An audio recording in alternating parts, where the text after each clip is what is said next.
3 idées reçues au sujet des sextoys qu'il est urgent de rectifier. Alors si vous désirez savoir quelles sont ces idées reçues, installez-vous, la vidéo commence tout de suite.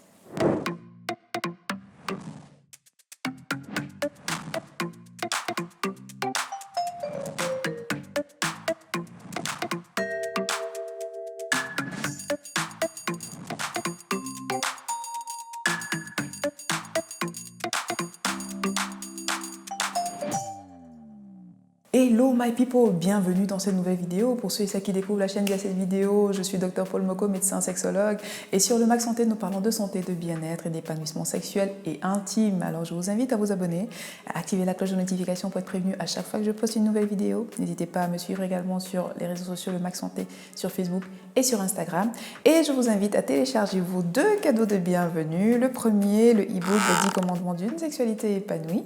Je vous mettrai le lien en barre d'information. Et le deuxième, le e-book 10 astuces pour faire craquer une femme au lit. Je vous mettrai également le lien en barre d'informations. Faites-vous plaisir, vous me remercierez plus tard. N'hésitez pas également à vous procurer mon livre Bien dans ma fleur, Torride sous la couette, qui est disponible sur Amazon. C'est un livre qui vous permet à vous, mesdames, de mieux comprendre vos problèmes de santé intime, perte blanche, hygiène, règles abondantes, règles irrégulières, contraception, etc., etc. Vous trouverez toutes les réponses aux questions que vous me posez souvent en commentaire au sein de ce livre, et il vous permettra également de démarrer votre sexualité en toute quiétude. Alors n'hésitez pas à vous le procurer. Encore une fois, il est disponible sur Amazon. Je vous mettrai le lien en barre d'informations. Maintenant, nous pouvons rentrer dans le vif du sujet. 3 idées reçues au sujet de l'usage des sex toys, des toys. Alors, j'avais fait une vidéo au sein de laquelle je suggérais l'usage des toys pour améliorer les sensations de plaisir et potentiellement permettre à sa partenaire d'avoir un orgasme. Oh là là! Il y en a qui me sont tombés dessus en me disant que c'est une abomination de proposer des toys à des hommes parce que c'est une manière de les castrer, de leur enlever leur virilité, ou j'en passe, etc., etc. Bref. C'est pour ça que j'ai estimé utile de faire cette vidéo où je vais vous partager 3 idées reçues que j'entends le plus souvent au sujet des toys et qui, à mon sens, sont vraiment importants de clarifier. Idée reçue numéro 1, les toys retirent aux hommes la capacité de donner du plaisir à leur partenaire. Ça les castre dans une certaine mesure. C'est faux, archi faux. Pourquoi? Alors, les toys, je les assimile un peu aux épices qu'on utilise dans l'alimentation. Les épices sont là pour donner un peu de peps au plat qu'on est en train de manger. Ça ne veut pas dire que le plat est mauvais, ça ne veut pas dire que la qualité des aliments est mauvaise. Et puis de toute façon, si vous ne devez consommer que des épices, en fait, vous ne consommez pas d'aliments. Eh bien, les toys, c'est un peu pareil. Ils viennent pour ajouter de la saveur à une sexualité qui parfois peut devenir un tout petit peu monotone. Par exemple, si vous avez l'habitude d'effectuer une stimulation clitoridienne manuelle de manière un peu monotone, le fait d'utiliser un toy va permettre de stimuler le clitoris différemment. Donc, ça permet d'ajouter une dimension différente à votre sexualité et ça n'enlève rien à votre faculté, à vous, de procurer du plaisir à votre partenaire. Le toy ne procure pas de caresses, pas de tendresse ni de passion, donc vous n'êtes pas disqualifié parce que vous utilisez un toy. Le toy n'est pas votre concurrent. Idée reçue numéro 2, si on utilise un toy, on ne pourra plus avoir d'orgasme sans lui. Alors, ce n'est pas tout à fait vrai. Je crois qu'il faut nuancer quand même ce propos. Je m'explique. Si vous êtes dans un usage du toys qui provoque un toys qui va provoquer des stimulations vraiment intenses, qui sont difficilement reproductibles dans une sexualité à 2 sans gadget, et que vous utilisez ce toys-là de manière très récurrente, il peut arriver que quand vous vous retrouvez dans une sexualité à 2 avec votre partenaire, avec votre partenaire sans gadget, que vous ayez effectivement plus de mal à atteindre un orgasme avec une stimulation manuelle ou buccale. Ça peut arriver. Dans ce cas, ce qu'il faudrait éventuellement faire, c'est lever un peu le pied sur l'usage du toy, c'est-à-dire on diminue la fréquence d'utilisation progressivement au point voire d'arrêter l'usage du toy pendant quelques temps, on se refamiliarise avec la stimulation manuelle et on peut se rendre compte progressivement que de nouveau on arrive à ressentir du plaisir via la stimulation manuelle dans sa sexualité, avec sa partenaire dans une relation à deux sans gadget. D'accord? Donc, c'est vraiment la fréquence d'usage, l'intensité d'usage qui va poser problème et pas le toys en lui-même. Si vous utilisez un toys de manière occasionnelle en passant et qu'après vous avez un rapport sexuel avec votre partenaire, pour moi, il n'y a pas de raison que vous n'expérimentiez pas d'orgasme et de toute façon, les types d'orgasmes sont différents. La sensation, le ressenti est totalement différent. Okay, en fonction de la stimulation, en fonction du moment, en fonction de plusieurs paramètres. Maintenant, si avec le toys, vous avez plus facile à ressentir un orgasme et que quand vous êtes avec votre partenaire, vous avez plus de mal à ressentir un orgasme, encore une fois,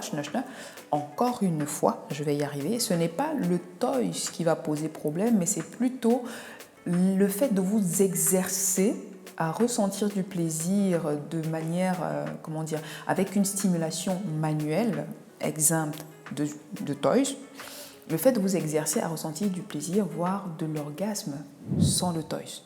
C'est plutôt à ce niveau-là qu'il faudra travailler. Le toys en lui-même ne pose pas de problème et s'il faut travailler à ce niveau-là, il est plutôt conseillé de progressivement diminuer, arrêter, mettre peut-être de côté le toys et se refamiliariser encore une fois avec la stimulation manuelle. Donc le toys en lui-même, il ne pose pas de problème. Ce n'est pas le toys le problème, mais c'est plutôt l'apprentissage et la domestication, l'appréhension, la connaissance de son corps et de ses sensations qu'il faut travailler. C'est plutôt là qu'il faut travailler et ce n'est pas le toys, encore une fois. Troisième idée reçue, l'usage de toys provoque des infections. Faux, archi faux. Ce n'est pas l'usage du toys qui provoque des infections, c'est le manque d'hygiène dans l'usage du toys qui va provoquer des infections. Donc, quand on utilise un toys, les règles d'hygiène et de protection sont aussi de rigueur. J'insiste là-dessus. Ça veut dire que pour utiliser un toys, on le lave avant et après usage. À chaque fois qu'on change d'orifice, on nettoie son toys au savon. D'accord? Et si vous ne connaissez pas, si vous ne vous êtes pas fait dépister, c'est un nouveau partenaire, vous ne connaissez pas votre sérologie, vous ne connaissez pas la sérologie de votre partenaire, en fonction de la forme du toys, en fonction de la taille du toys, vous pouvez aussi utiliser un préservatif. Oui, il faut se protéger même quand on utilise un toys. Le toys en lui-même, il ne va pas provoquer des infections, c'est le manque de protection, encore une fois, qui sera à l'origine des infections. Maintenant, en fonction du matériau utilisé pour fabriquer le toys, il y a des personnes qui peuvent être sensibles, allergiques à certains types de matériaux. Et c'est peut-être là qu'il faudra être vigilant. Si vous remarquez rougeur, démangeaison, éruption après usage de toys, vous arrêtez tout de suite l'usage de votre toys, vous consultez un médecin pour vous faire examiner et éventuellement vous faire prescrire quelque chose. 3 idées reçues au sujet des toys, qu'il fallait à mon sens clarifier quand même un tout petit peu parce que j'avais le sentiment que voilà, c'était un peu mal perçu. C'était quelque chose qui était assez mal perçu. Et pour finir, j'aimerais que vous reteniez que le toys c'est un extra pour ceux et celles qui souhaitent expérimenter d'autres dimensions en matière de sexualité, d'autres dimensions de plaisir, seul ou à deux. Ce n'est pas une obligation d'utiliser le toys. Si le toys, ce n'est pas votre truc, ne le faites pas. Vous n'êtes pas obligé de l'utiliser. D'accord? Ce que je dis ici, ce sont des suggestions. Si ça vous parle et que vous avez envie d'essayer, essayez. Si ça ne vous parle pas et que vous n'avez pas envie d'essayer, n'essayez pas. Ce n'est pas votre truc, ce n'est pas votre truc. C'est compris, il n'y a pas à débattre là-dessus. Les goûts et les couleurs, ça ne se discute pas. En matière de sexualité, encore une fois, rien n'est obligatoire. Mais si vous souhaitez expérimenter de nouvelles choses et que vous êtes ouvert à cette éventualité, discutez-en avec votre partenaire, voyez si tous les deux vous êtes d'attaque et puis voyez dans quelle mesure vous procurez un toys qui vous convient à tous les deux. Et si vous sentez que voilà, votre partenaire n'est pas d'attaque et que vous le souhaitez pour vous, vous pouvez très bien aussi vous documenter et vous procurer un toys qui vous convient aussi. Le plus important, c'est que vous vous sentiez à l'aise dans ces pratiques, dans vos pratiques sexuelles et que vous y preniez du plaisir. Voilà, c'est la fin de la vidéo. Dites-moi en commentaire quelles sont les idées reçues que vous avez déjà entendues au sujet des toys. Je suis curieuse de les savoir aussi.